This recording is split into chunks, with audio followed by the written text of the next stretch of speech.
नमस्कार साथियों, स्वागत है आपका एक्सपीरियंस इंस्टीट्यूट पे। मैं हूं दीपक बघेल, आप है मेरे साथ आज फिर से क्लास 12th की ज्योग्राफी की सेकंड क्लास में। साथियों, आज हम पढ़ने के लिए जा रहे हैं चैप्टर 2 का सेकंड पार्ट। और सेकंड पार्ट यानी कि फर्स्ट पार्ट में हम काफी चीजें पढ़ चुके थे, जैसे कि पढ़ा था जनसंख्या वितरण को प्रभावित करने वाले कारक, जिसमें भौगोलिक कारक, सामाजिक एवं सांस्कृतिक कारक और आर्थिक कारक पढ़ लिए थे। इसके बाद अगला टॉपिक है आपका, नाम है जनसंख्या घनत्व। जनसंख्या घनत्व क्या होता है? जनसंख्या डेंसिटी यानी कि पॉपुलेशन डेंसिटी कहा जाता है इंग्लिश में। पॉपुलेशन डेंसिटी असल में होता क्या है कि मान लीजिए एक बड़ा क्षेत्र है, एक बड़ा क्षेत्र है। अब इस क्षेत्र को हम प्रति वर्ग किलोमीटर के हिसाब से बांटते हैं। मान लीजिए कि इस तरीके से हमने बहुत सारे क्षेत्रों को बांट दिया, छोटे छोटे वर्ग बना दिए 1 किलोमीटर के हिसाब से।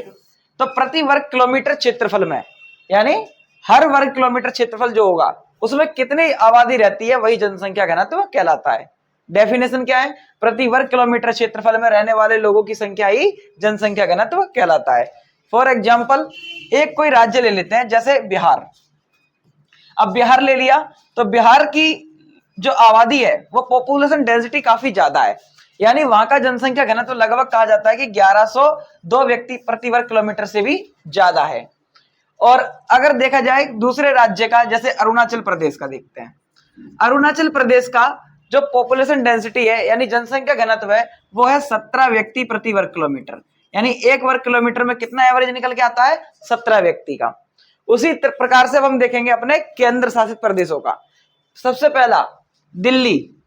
दिल्ली की पॉपुलेशन डेंसिटी सबसे ज्यादा है, यानी लगभग 11,000 व्यक्ति प्रति वर्ग किलोमीटर से भी ज्यादा है। ठीक है, 11,382 व्यक्ति प्रति वर्ग किलोमीटर है लगभग। ठीक है, तो इतना निकल के आता है वर्तमान में। तो दिल्ली का सबसे ज्यादा जनसंख्या घनत्व है केंद्र शासित प्रदेश के रूप में। और एक बात करते हैं हम अंडमान निकोबार की।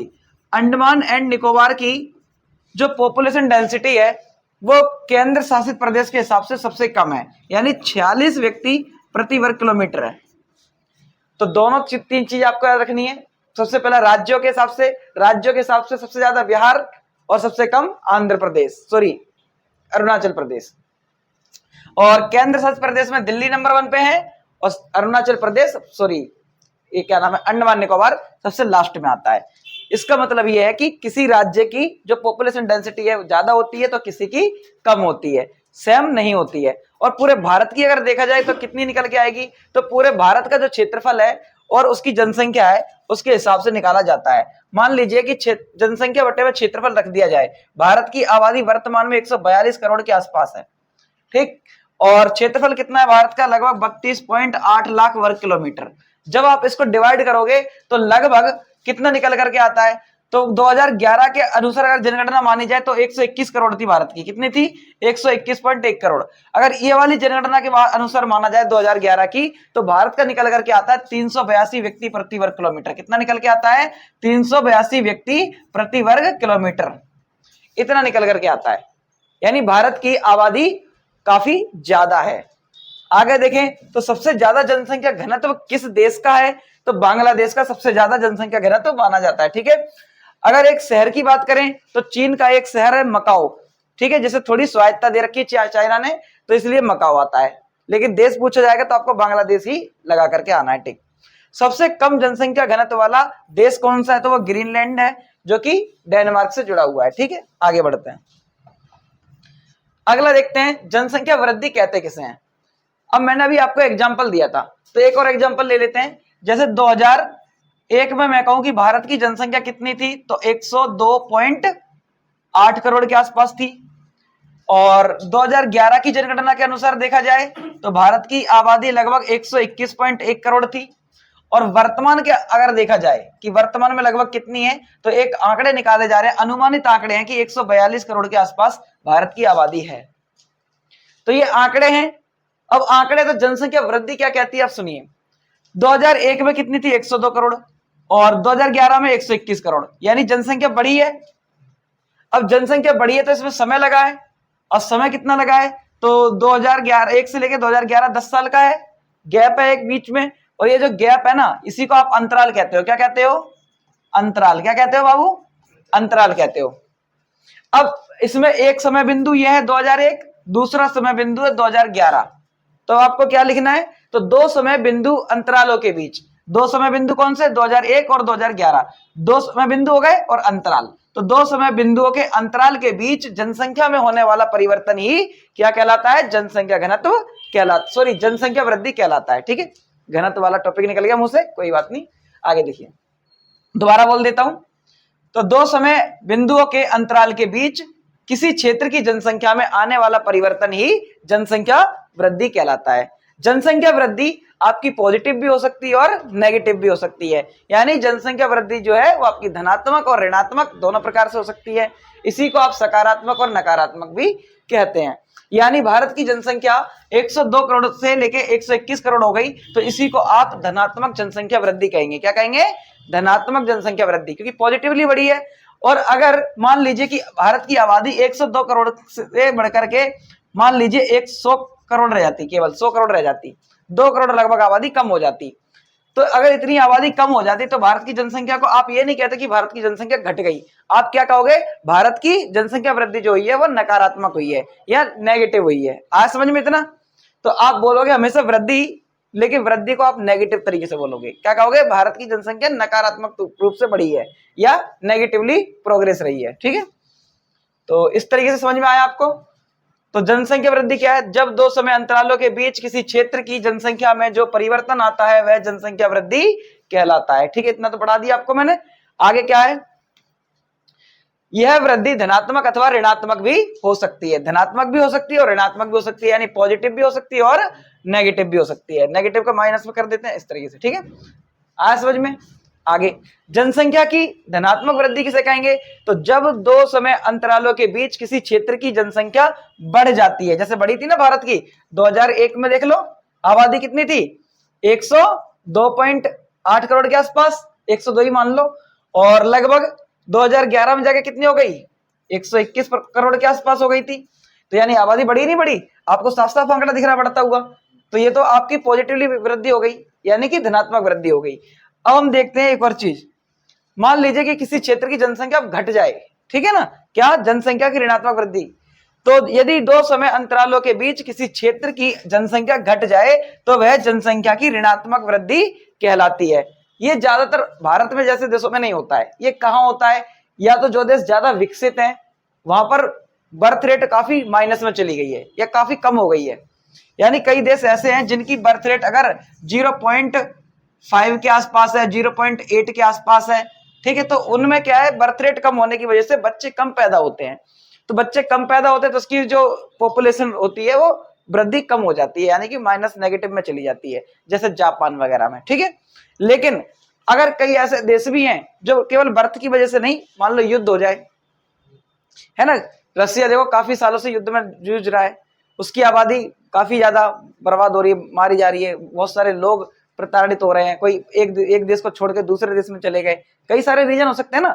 अब युद्ध की वजह से केवल मारे थोड़ी जाएंगे, भाई युद्ध हो रहा है, जैसे रसिया और यूक्रेन का युद्ध चल रहा है, अब रसिया और यूक्रेन का युद्ध चल रहा है तो केवल आबादी मरने से कम होगी, नहीं, अब युद्ध चल रहा है तो वहां पे अशांति आ जाएगी, तो लोगों का विकास नहीं हो पाएगा, डेवलपमेंट नहीं हो पाएगा, शिक्षा पे खर्च नहीं हो पाएगा, शिक्षा नहीं मिल पाएगी सही से, स्वास्थ्य सुविधाएं नहीं मिल पाएंगी, पॉलिटिकल स्टेबिलिटी थोड़ी दिक्कत देने लग जाती है।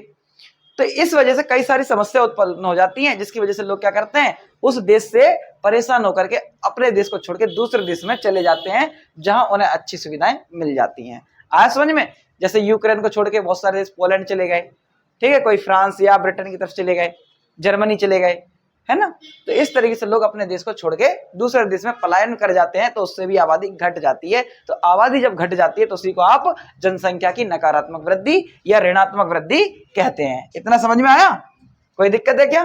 यह तब होती है जब मृत्यु दर जन्म दर से अधिक होती है, यानी मरने वाले लोगों की संख्या ज्यादा हो और पैदा होने वाले की संख्या कम हो, यानी जन्म लेने वालों की संख्या कम हो। आगे, या दूसरे देशों में लोग प्रवास कर जाएं, यानी पलायन कर जाएं, एक देश को छोड़ के दूसरे देश में चले जाएं, अपने जो जिस देश में लंबे समय से रहते आ रहे थे, जो उनका सदियों से रहा है देश, उसे छोड़ के दूसरे देश में चले गए। क्यों चले गए, स्वास्थ्य सुविधाओं की वजह से, शिक्षा की वजह से, रोजगार की वजह से, या युद्ध चल रहा था इस वजह से छोड़ के चले गए। तो कई सारे कारण हो सकते हैं, ठीक है। और इसी प्रकार से जनसंख्या की धनात्मक वृद्धि कब होगी, जब जन्म दर ज्यादा हो, मृत्यु दर कम हो, एक तो प्राकृतिक तरीका हो गया, दूसरा क्या है, जब प्रवास कर जाएं लोग, जैसे बांग्लादेश से भारत में आ गए थे बहुत सारे लोग, तो भारत की आबादी बढ़ा दी थी, नहीं बढ़ा दी थी, तो इसी को धनात्मक वृद्धि कह दिया। आया समझ में? इतना आ रहा है ना। आगे बढ़े। अगला क्या है टॉपिक, जनसंख्या की प्राकृतिक वृद्धि। जनसंख्या की प्राकृतिक वृद्धि क्या है, तो किसी क्षेत्र में दो समय अंतरालों के बीच जन्म और मृत्यु। अब प्राकृतिक वृद्धि क्या कहेगी, जन्म और मृत्यु के अंतर के साथ, मतलब जन्म कितने लोगों ने लिया, माना कि किसी एक छोटी सी कॉलोनी थी, वहां पर 1000 बच्चों ने जन्म लिया एक साल के अंदर, है ना। अब 1000 बच्चों ने जन्म लिया, प्रति 1000 पे मापा जाता है, इसलिए मैं 1000 का आंकड़ा ले रहा हूं, ठीक है।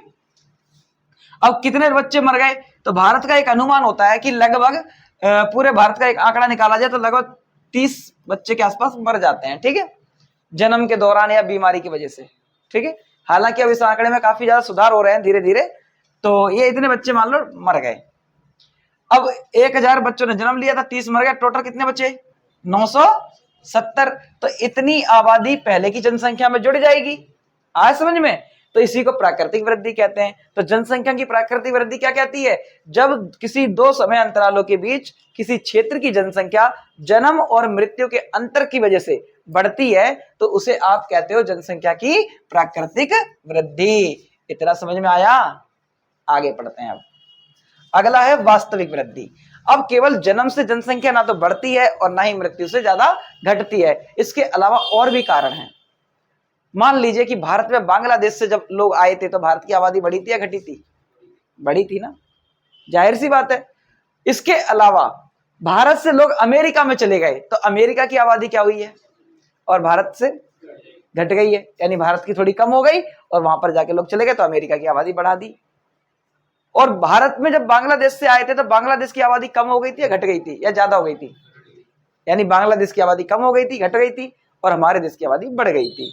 यानी कि पलायन, यानी कि जो प्रवास होता है वो भी बहुत ज्यादा एक कंट्रीब्यूशन करता है पॉपुलेशन वृद्धि में, यानी पॉपुलेशन ग्रोथ में, ठीक है।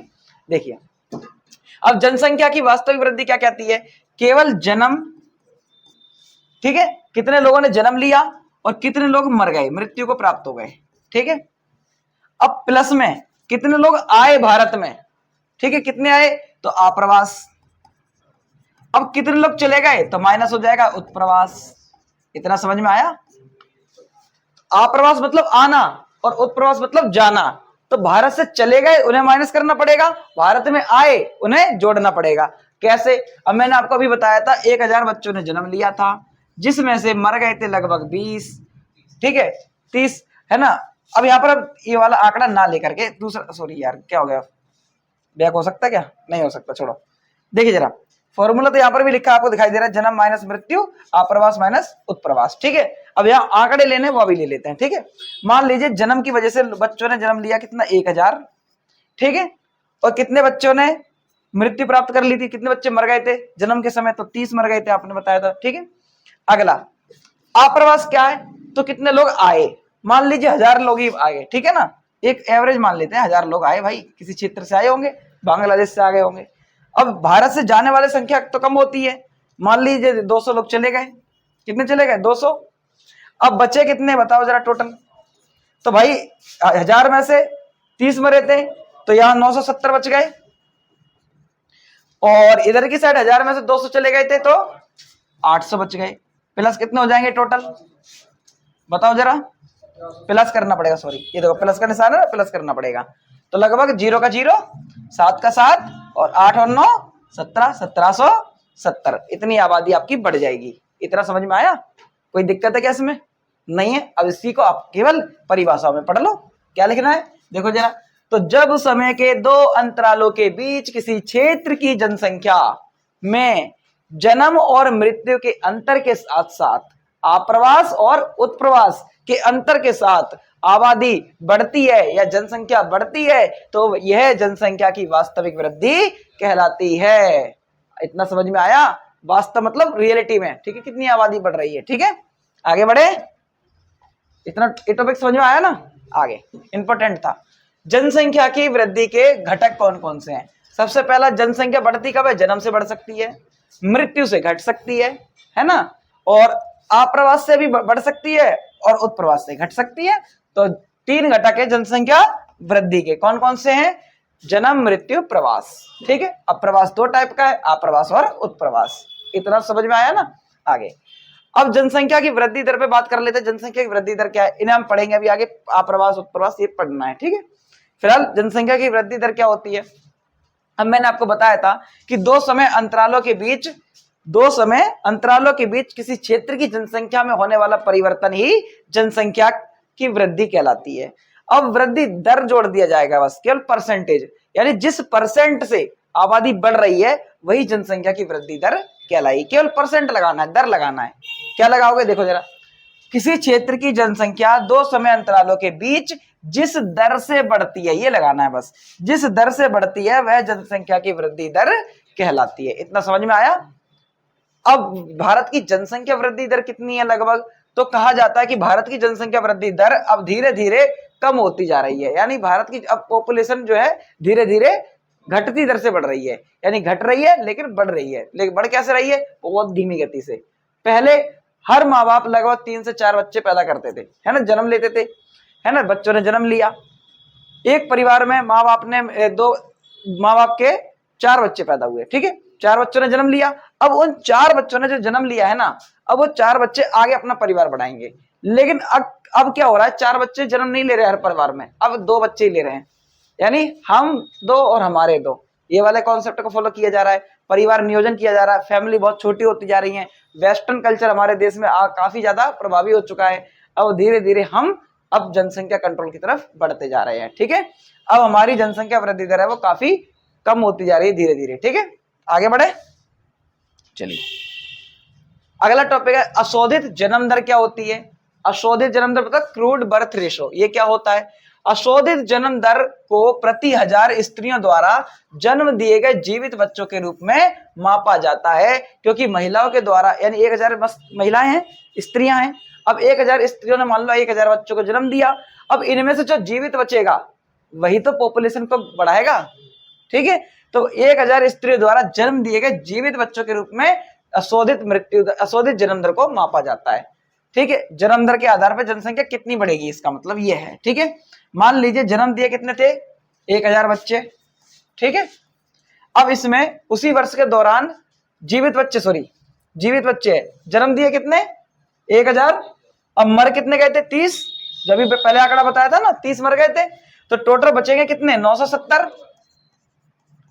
अब उसी वर्ष के दौरान उस क्षेत्र की जनसंख्या कितनी थी? यानी उस क्षेत्र की जो जनसंख्या रही होगी, मान लो एक कॉलोनी की आबादी मान ले 10,000 है, तो 10,000 आबादी रही होगी, तो बट्टे में 10,000 रख दिया जाएगा।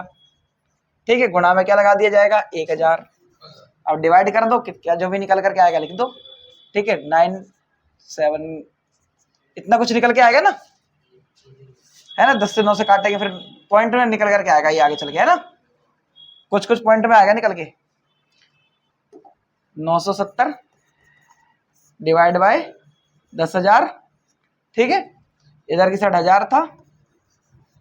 अब 1000 3 जीरो से 3 जीरो काट दो, इधर 1 जीरो से 1 जीरो कट जाएगी, 97 आ जाएगा। ठीक है, कोई दिक्कत है क्या? तो इतना पॉपुलेशन आपकी परसेंटेज से बढ़ती जा रही है। ठीक है, इसे अशोधित जन्म दर कहेंगे।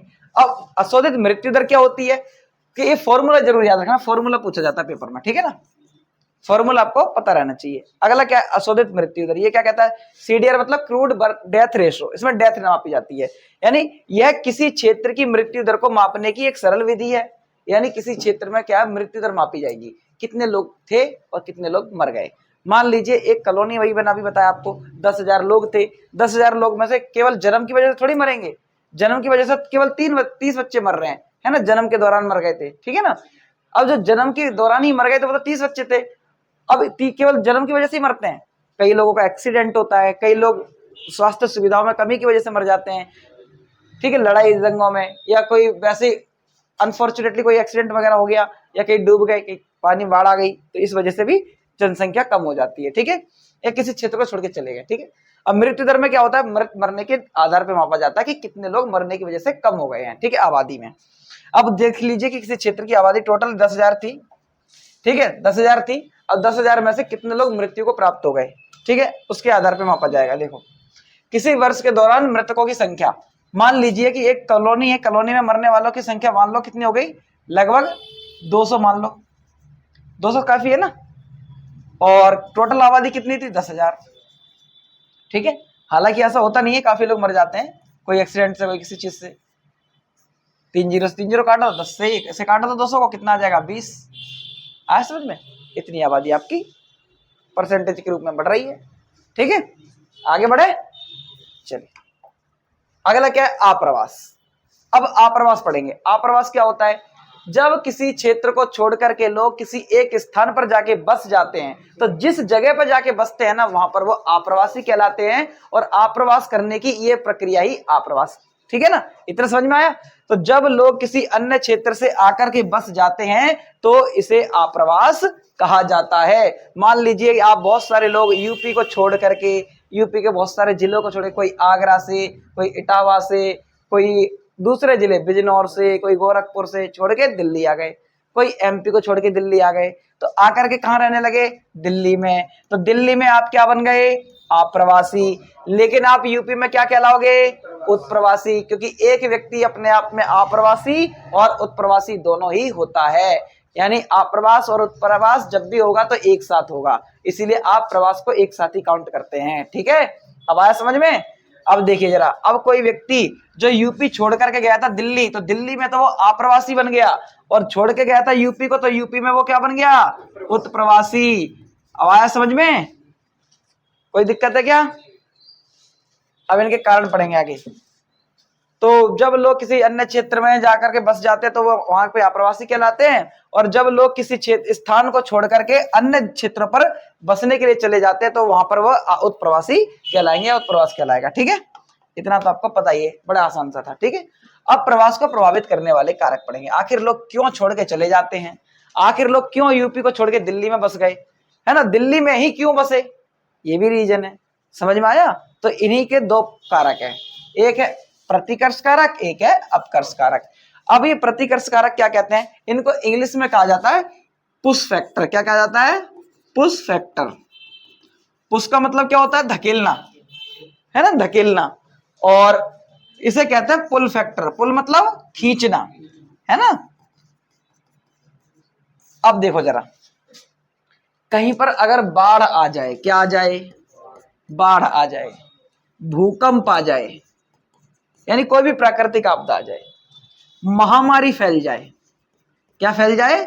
महामारी, युद्ध हो जाए, ठीक है, और रोजगार छिन जाए, यानी रोजगार की कमी हो जाए, बेरोजगारी हो जाए। क्या हो जाए? बेरोजगारी। तो लोग वहां पर रहेंगे क्या? ठीक है, तो वहां पर लोग रहेंगे क्या? नहीं रहेंगे ना।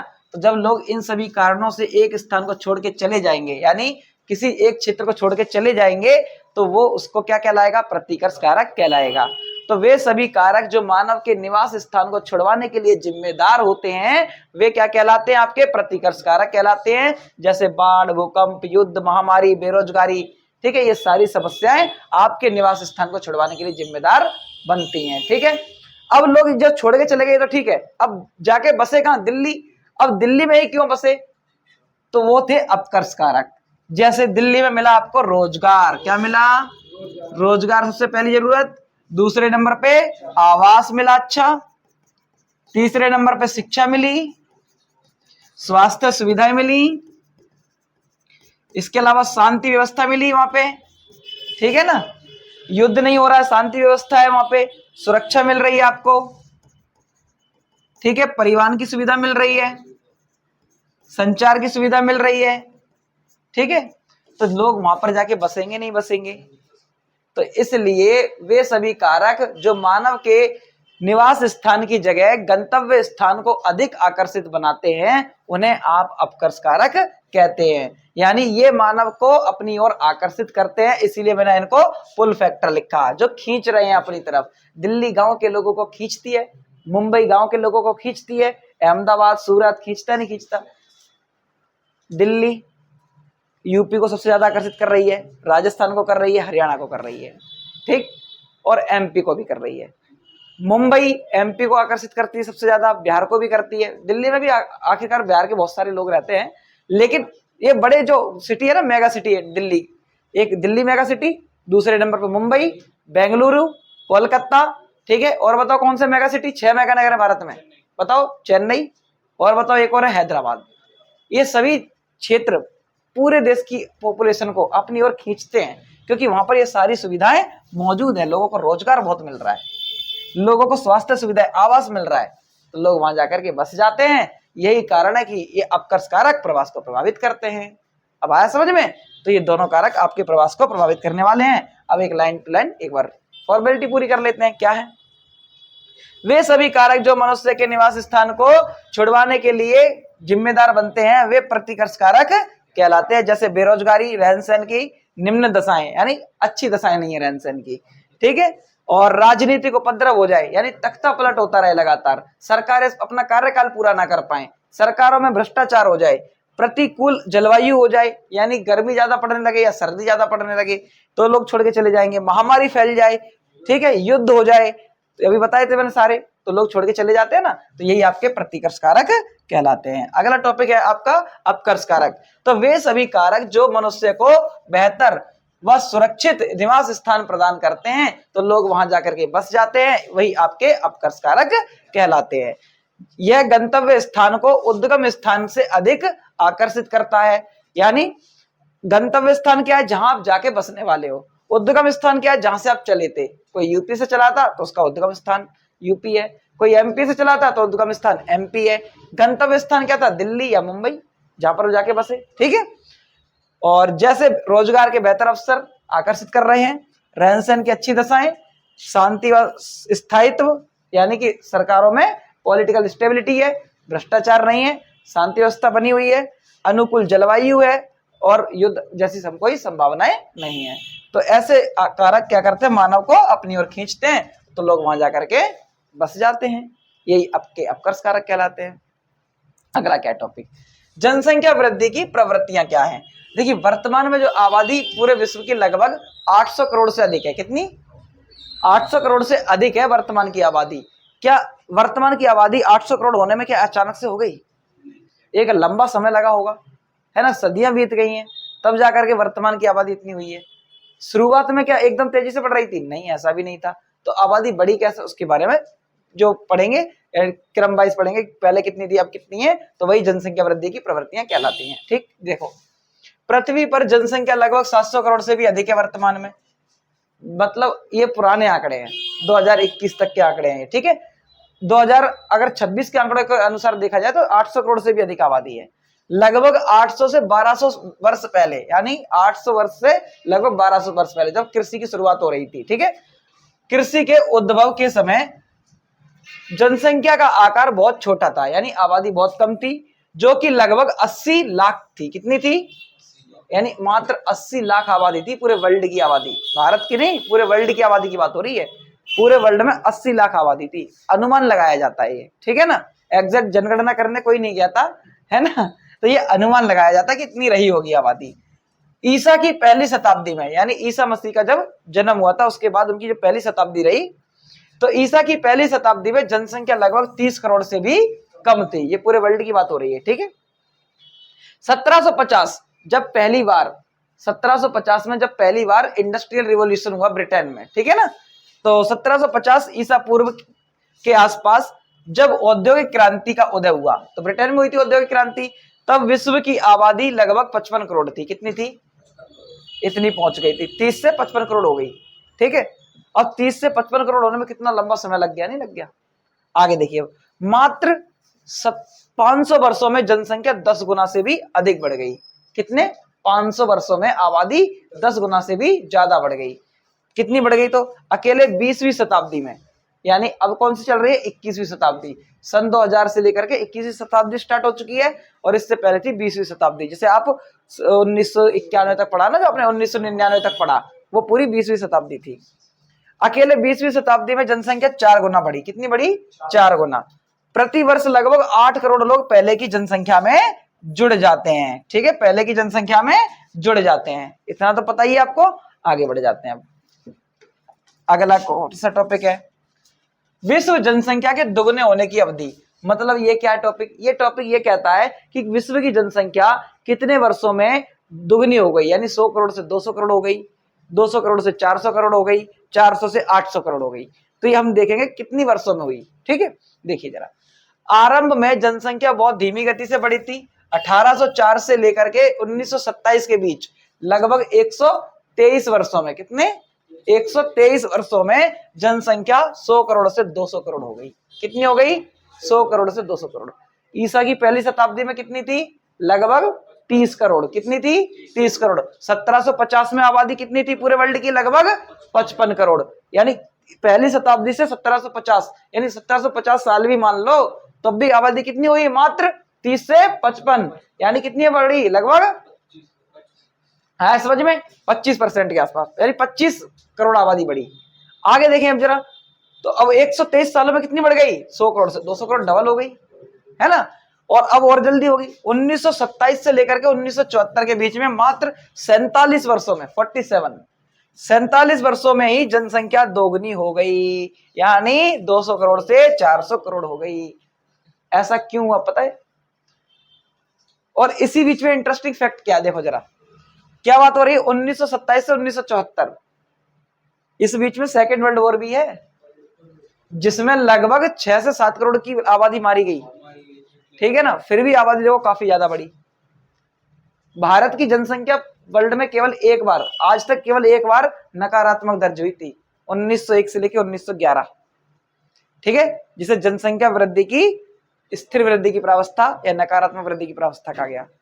सेकंड वाली बुक में पढ़ाएंगे आपको वहां। ठीक है, देखिए जरा,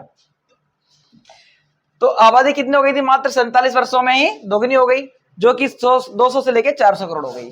अब अनुमान यह लगाया गया था कि 2025 तक विश्व की आबादी लगभग 800 करोड़ को पार कर जाएगी, जो कि पहुंच चुकी है काफी। 2025 पहले हो चुका है, 2025 से पहले ये आंकड़ा हमने छू लिया था। ठीक है, हमने क्या, पूरे वर्ल्ड ने छू लिया था। ठीक है, भारत की आबादी देखो 142 करोड़ हो गई, चाइना को आगे, चाइना पहले आगे था, हम आगे हो गए, है ना। चाइना को एक चीज में तो नंबर 1 पे था, वो भी हमने, भारत पहुंच गया। चाइना पहले किस पे था? नंबर 1 पे था पॉपुलेशन में, अब भारत हो गया है, तो भारत ने एक कीर्तिमान स्थापित कर ही दिया आखिरकार। ठीक है ना, चलिए आगे। तो ये समझ में आया टॉपिक, जनसंख्या के दुगने होने का समय या अवधि। अब है जनसंख्या परिवर्तन के स्थानिक प्रारूप क्या हैं, यानी कि जनसंख्या जो बढ़ती है ना, पूरे वर्ल्ड में एक समान नहीं बढ़ती है।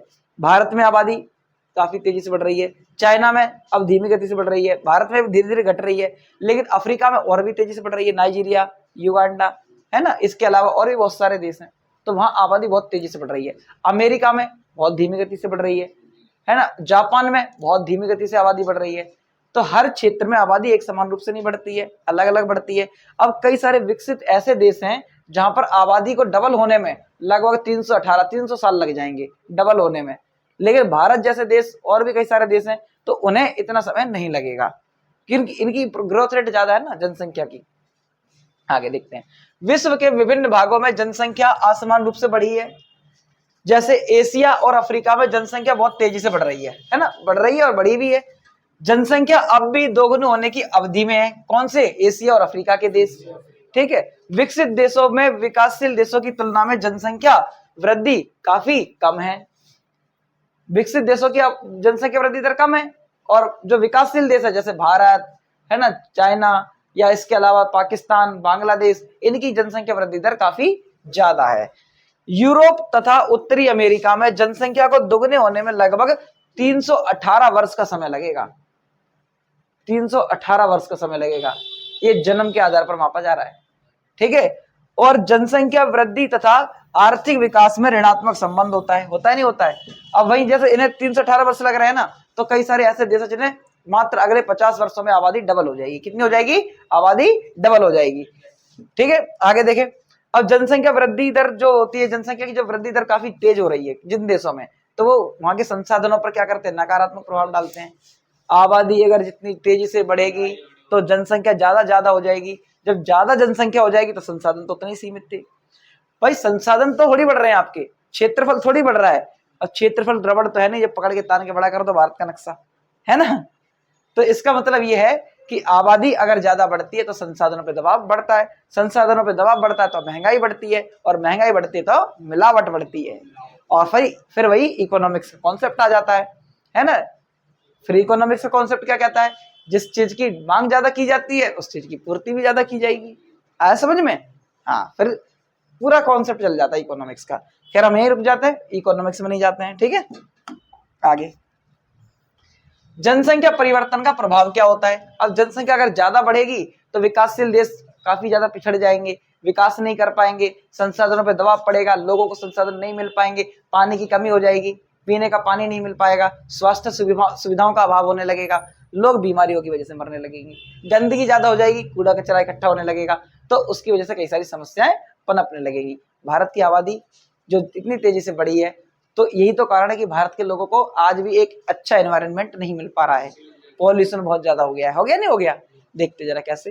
तो विकासशील देशों में जनसंख्या वृद्धि दर बहुत अधिक है, जिससे उनके समक्ष कई सारी समस्याएं उत्पन्न हो रही हैं। कौन कौन सी? तो इन देशों में संसाधनों का हास्य गंभीर समस्या बन चुकी है। संसाधनों का हास्य मतलब संसाधनों का दुरुपयोग करना।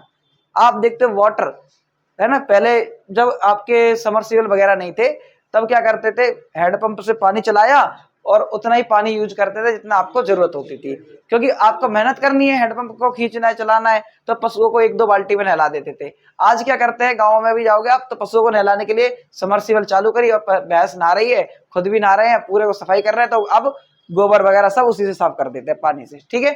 तो इससे क्या होता है, पानी की बर्बादी। और जब पानी की बर्बादी होगी तो वो पानी कहाँ से आ रहा है, ग्राउंड लेवल का पानी है। जब ग्राउंड वाटर का आप ज्यादा यूज करोगे तो नीचे का पानी कम हो जाएगा, जब नीचे का पानी कम हो जाएगा तो आपको भी पानी नहीं मिलेगा, फिर वाटर लेवल नीचे चला जाएगा और एक टाइम पे आके खत्म भी हो जाएगा, नहीं मिलेगा फिर पानी, खारा पानी हो गया अब देखो हर जगह। समझ में आ रहा है? इसीलिए आगे देखो, तो संसाधनों का ह्रास होगा, जनसंख्या बढ़ने से संसाधनों पर काफी दबाव पड़ता है, दबाव बढ़ जाएगा, प्रेशर पड़ेगा, इससे कुपोषण की समस्याएं पैदा हो जाएंगी, लोगों को पोषण वाला वो नहीं मिलेगा भोजन, है ना। जब ज्यादा पोषण का भोजन नहीं मिलेगा, अच्छा भोजन नहीं मिलेगा, संतुलित आहार नहीं मिलेगा, तो लोग कुपोषित पैदा होंगे बच्चे, है ना, कुपोषण का शिकार हो जाएंगे, है ना। अब आप देखते हो बहुत सारे बॉर्नवीटा, ठीक, हॉर्लिक्स, है ना, और क्या, और भी कॉम्प्लान हाइट बढ़ाने के लिए, है ना, और भी कई सारी चीजें है नहीं, मोटे होने के लिए, या जिम वगैरह जाते हैं तो मास गेनर वगैरह लेते हैं, है ना, और भी कई सारी चीजें चल रही हैं, नहीं चल रही हैं, प्रोटीन अलग से लेकर के आते हैं। अब आप एक और चीज देखते हैं, जब 5-6 साल का लड़का होगा वो भी चश्मे लगा रहे हैं, क्यों? आंखें कमजोर हो रही हैं, पोषण की कमी है, पोषक तत्वों की कमी है भोजन में, तो यही कारण है कि कुपोषण जैसी समस्याएं पैदा होने लगेंगी। और क्या होगा, इसके अलावा HIV एड्स जैसी समस्याएं पैदा हो जाएंगी, बहुत सारी घातक बीमारियां होती है HIV एड्स, ठीक है। तो इससे इंसान जिनका इलाज नहीं हो सकता ऐसी बीमारियां फैलेंगी। उनमें से देखो, अभी आपने देख लिया एक कोरोना वायरस, है ना, कोविड देखा था ना, कोविड-19, इसमें क्या था, लोग वायरस की वजह से मरने लग गए थे, है ना। बहुत सारे लोग देखो शमशान घाट में कितनी ज्यादा लाइन लगी हुई थी, है ना, शवों को जलाने के लिए लाइन लगी थी, नहीं लगी थी, बस। तो इस वजह से कई सारी बीमारी पनपती हैं, केवल यही नहीं है, बहुत सारे हैं, ठीक है। कैंसर एक कारण हो सकता है, देशों में मृत्यु दर काफी ज्यादा बढ़ जाती है इसकी वजह से, ठीक है। आगे, इससे जीवन प्रत्याशा भी घट जाती है, यानी मनुष्य की जीवन जीने की जो औसत आयु है, एक एवरेज आयु है, वो कम हो जाती है। हम एक एवरेज लगा लेते हैं कि लगभग 60-70 के बीच में जीता है, जापान में 100 साल तक जीता है, ठीक है ना। तो हर देश की जो एवरेज आयु है वो धीरे धीरे कम होने लग जाती है अगर संसाधनों पर दबाव पड़ता है और पॉपुलेशन बढ़ती है तो। इतना समझ में आया? तो यही कारण है कि हमें जनसंख्या नियंत्रण के कार्य करने चाहिए। तो चलिए जनसंख्या नियंत्रण के कार्य कर लेते हैं। देखिए जरा, जनांकीय संक्रमण सिद्धांत पढ़ते हैं। क्या पढ़ते हैं? जनांकीय संक्रमण सिद्धांत। जनांकीय संक्रमण सिद्धांत क्या कहता है उससे पहले मैं आपको समझा देता हूं। देखिए जरा, चलिए यहां समझाते हैं ना, ये बढ़िया है। देखिए, जब कोई देश, भारत हो चाहे कोई सा भी देश हो, यहाँ पे एक छोटा सा डायग्राम बना दो फिर आपको समझ में आएगा। देखो, भारत जब आजाद हुआ था तब पूरी आबादी हमारी पढ़ी लिखी थी क्या? अनपढ़ थी, तो हम अशिक्षित बोल सकते हैं, अशिक्षित थी। और हम क्या उद्योग धंधों में काम करते थे? नहीं। क्या करते थे? खेतीबाड़ी। तो समाज क्या था हमारा? खेतीहर था। क्या था? खेतीहर समाज था, ठीक है। और हमारे यहाँ क्या नगरों का विकास हुआ था उस समय? तो ज्यादातर जनसंख्या क्या रहती थी? ग्रामीण, गांव में रहती थी, तो हमारी जनसंख्या ग्रामीण थी, यानी जीवन कैसा था हमारा? ग्रामीण, ठीक है। अब जब हमारे पास ये सारी समस्याएं थी तो हमारी ये पहली स्टेज थी। क्या थी? पहली स्टेज। पहली स्टेज में हमारी अब यहाँ पे जन्म दर कैसी होगी? तो जन्म दर को मैं क्या लिख दूं, बर्थ रेट लिख दूं, तो बीआर कर सकता हूं इसको, तो यहाँ पे बीआर कर देता हूं। बर्थ रेट ज्यादा थी, बड़े परिवारों को संपत्ति माना जाता था, और स्वास्थ्य सुविधाएं नहीं थी, तो लोग मरते भी ज्यादा थे, यानी डेथ रेट भी क्या थी, ज्यादा थी, है ना, डेथ रेट भी ज्यादा थी, दोनों ही ज्यादा थे, उच्च थे। अब जैसे जैसे हमने धीरे धीरे विकास करके आगे बढ़ने लगे, तो हमने स्वास्थ्य सुविधाओं में सुधार किया, तो स्वास्थ्य सुविधाओं में सुधार किया, थोड़े बच्चों को पढ़ाया लिखाया, ये सारे काम करने लगे, तो लेकिन बर्थ रेट फिर भी क्या थी, ज्यादा थी, क्योंकि लोग इतने भी समझदार नहीं हुए थे कि जनसंख्या नियंत्रण के उनके पास तौर तरीके समझने लगे। लेकिन डेथ रेट कम हो गई थी क्योंकि स्वास्थ्य सुविधाएं मिलने लगी। आया समझ में? और यही थी सेकंड स्टेज। क्या थी? सेकंड स्टेज, जिस स्टेज को अब हम जी रहे हैं। ठीक है, इसके बाद अब हम आगे आएंगे थोड़ा सा, तो ये तीसरी स्टेज मिलेगी। इसमें क्या है, जीवन पूरी तरह से बदलने लगेगा। अब लोग अशिक्षित थे पहले, अब शिक्षित हो जाएंगे, पढ़े लिखे हो जाएंगे, तो समाज साक्षर हो जाएगा। क्या हो जाएगा? साक्षर मतलब पढ़ा लिखा। और खेती बाड़ी को छोड़ के हम क्या में लग जाएंगे, उद्योग धंधों में, तो पूरा क्या हो जाएगा, समाज औद्योगिक हो जाएगा। ठीक है ना, यहाँ पे औद्योगिक, अरे पूरा मिट जाएगा ये, तो औद्योगिक लिखना था, कोई नहीं, ऐसे काट के लिख देता हूं थोड़ा। समाज क्या हो जाएगा, औद्योगिक हो जाएगा। ठीक है, इसके अलावा ग्रामीण जीवन कैसा हो जाएगा, नगरीय हो जाएगा, नगरीय। इतना समझ में आया? तो इस तरीके से समाज में परिवर्तन होंगे, और ये तीसरी स्टेज कहलाएगी। अब जो तीसरी स्टेज में जो बर्थ रेट थी वो भी क्या हो जाएगी, कम हो जाएगी बाबू। क्या हो जाएगी? कम हो जाएगी, क्योंकि बच्चे अब पढ़े लिखे हो जाएंगे, पूरा समाज पढ़ा लिखा हो जाएगा, शिक्षित हो जाएंगे, स्वास्थ्य सुविधा मिलने लग जाएंगी। ठीक है, तो बर्थ रेट भी कम हो जाएगी, और डेथ रेट तो ऑलरेडी कम हो ही चुकी थी। ठीक है, और इसी अवस्था को आप विकसित कहते हैं। क्या कहते हैं? विकसित। आज इस अवस्था में कौन है? अमेरिका और यूरोप जैसे देश। ठीक है, अमेरिका और यूरोप जैसे देश। ठीक है, आगे आज इस अवस्था में कौन है? भारत है। कौन है? भारत है, यानी विकासशील देश है सारे। कौन है? विकासशील देश। इतना समझ में आया? अब इस अवस्था में कौन है? सारे सारे अल्प विकसित देश। कौन है? अल्प विकसित देश, जिन्होंने विकास करना भी अभी शुरू नहीं किया सही से। ठीक है, अभी स्टार्टिंग अवस्था में है आज भी। ठीक है, जैसे नाइजीरिया। कौन? नाइजीरिया और नाइजर। ठीक है, और भी बहुत सारे देश है, युगांडा। ठीक है, सूडान, वो सारे देश। ठीक है, आया समझ में? कोई दिक्कत है? इतना समझ में आया? अब इसको लाइन बाय लाइन पढ़ ले, पूरा कॉन्सेप्ट समझ में आ गया। इसी को आप जनांकीय संक्रमण सिद्धांत कहते हैं। ये लिखा देखो पूरा, ग्रामीण खेती और अशिक्षित अवस्था से समाज प्रगति करके जैसे ही नगरीय बनता है, औद्योगिक बनता है, साक्षर बनता है, तो 3 अवस्थाओं में परिवर्तन आता है। कितनी? 3 अवस्थाओं में। पहली अवस्था में उच्च जन्म दर होती है और उच्च मृत्यु दर भी होती है। ठीक है, दूसरी अवस्था में जन्म दर तो उच्च रहती है लेकिन मृत्यु दर कम हो जाती है। देखो गैप आ गया, नहीं आ गया?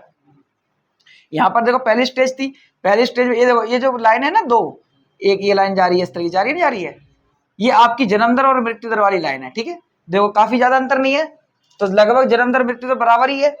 अब देखो यहाँ पे जैसे सेकंड स्टेज में देश पहुंचता है, विकासशील अवस्था में पहुंचता है, तो स्वास्थ्य सुविधाओं में सुधार आता है, तो उसकी वजह से जन्म दर तो अभी भी ज्यादा थी, लेकिन धीरे धीरे मृत्यु दर पहले घट गई। तो देखो मृत्यु दर ये लिखा, जन्म दर ये लिखा, जन्म दर ज्यादा थी, मृत्यु दर कम हो गई। लेकिन जैसे तीसरी स्टेज में पहुंचा देश, विकसित हो गया, तो इस अवस्था में जाकर के दोनों फिर से बराबर हो गई, जन्म दर और मृत्यु दर दोनों बराबर हो गई। जैसे कनाडा, जापान, अमेरिका इसी अवस्था में जी रहे हैं, विकसित अवस्था में। अब श्रीलंका, भारत, केन्या, पेरू, ये सब हम इसी अवस्था में। और जो निम्न अवस्था में, जैसे बांग्लादेश, ठीक है, और आदिवासी क्षेत्र, नाइजर, नाइजीरिया, अफ्रीकी देश, आज भी वो इस पहली अवस्था में है। अब आया समझ में? तो इस तरीके के जनांकीय संक्रमण सिद्धांत बताता है किसी देश की आबादी में जो परिवर्तन होंगे वो किस प्रकार से होंगे। जब देश अल्प विकसित अवस्था से विकसित अवस्था में पहुंचेगा तो 3 अवस्थाओं में परिवर्तन होते हैं। ठीक है, तो इसी को आप जनांकीय संक्रमण सिद्धांत कहते हैं। अब लाइन बाय लाइन पढ़ लेते हैं, केवल फॉर्मेलिटी तो है, पूरी कर लेते हैं। देखिए जरा, तो जनांकीय संक्रमण सिद्धांत का उपयोग किसी क्षेत्र की जनसंख्या के भविष्य के पूर्वानुमान के लिए किया जाता है। यानी पूर्वानुमान मतलब पहले से अनुमान लगाने के लिए किया जाता है कि उस क्षेत्र की जनसंख्या किस तरीके से परिवर्तित होगी। यह सिद्धांत हमें बताता है कि जैसे ही समाज ग्रामीण, खेतीहर और अशिक्षित अवस्था से उन्नति करके यानी विकास करके नगरीय बनता है, औद्योगिक बनता है और साक्षर बनता है, तो किसी प्रदेश की यानी उस जो क्षेत्र है वो देश है, उस देश की जनसंख्या उच्च जन्म दर और उच्च मृत्यु दर से निम्न जन्म दर, और यहाँ पे जालंधर लिख दिया गलत है, ठीक है ना, निम्न जन्म दर आएगा, निम्न जन्म दर और निम्न मृत्यु दर में परिवर्तित होती है। ये बदलाव आते हैं। यह परिवर्तन 3 अवस्थाओं में होते हैं जो कि मैंने आपको बताया था। आगे निम्नलिखित बता रखी अवस्थाएं, देखो जरा ये रही, ठीक है, पहली अवस्था, दूसरी अवस्था, तीसरी अवस्था, ये जो मैंने अभी बताई थी आपको, ठीक है। इतना समझ में आया, कॉन्सेप्ट क्लियर हुआ, कोई दिक्कत है क्या?